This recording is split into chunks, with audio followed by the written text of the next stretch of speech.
Assalamualaikum warahmatullahi wabarakatuh.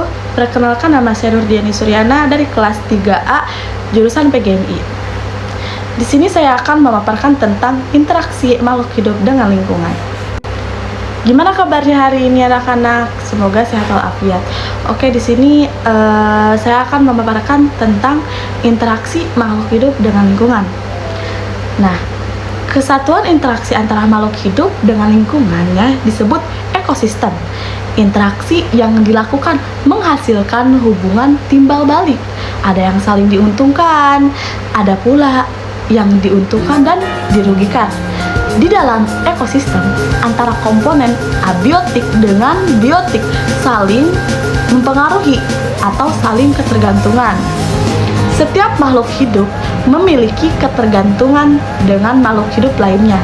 Salah satu faktor utama adalah untuk mendapatkan makanan. Hal ini menyebabkan terjadinya interaksi antara makhluk hidup.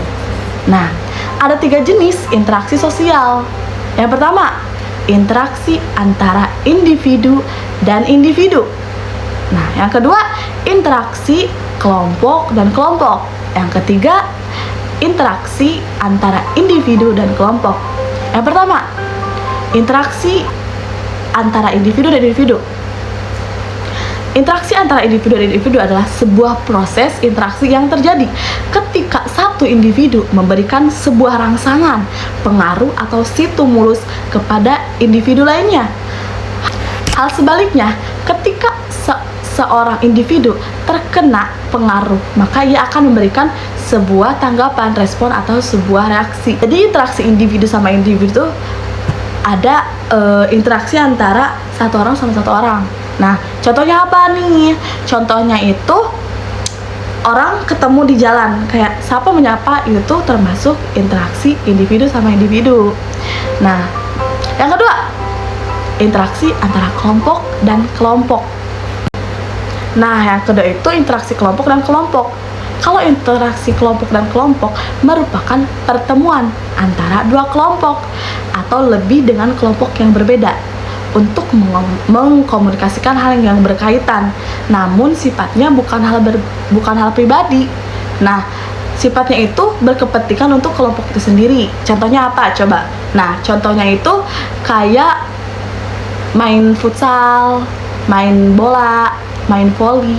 Itu kan kelompok sama kelompok. Nah, yang terakhir nih, yang terakhir itu adalah individu dan kelompok. Apa sih interaksi antara individu dan kelompok? Ialah hubungan terjadi antara seseorang dengan sekelompok orang untuk mencapai suatu tujuan.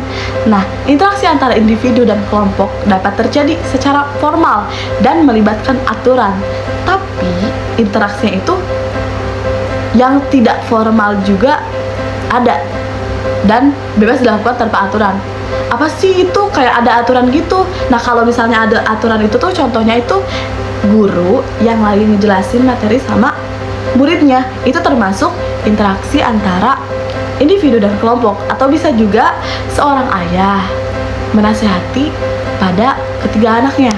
Nah, atau juga ada siswa atau murid yang mempresentasikan tugasnya di depan kelas. Oke, begitu. Sekian yang bisa saya sampaikan. Mohon maaf bila ada kesalahan. Saya tutup. Wabillahi taufiq wal hidayah. Wassalamualaikum warahmatullahi wabarakatuh.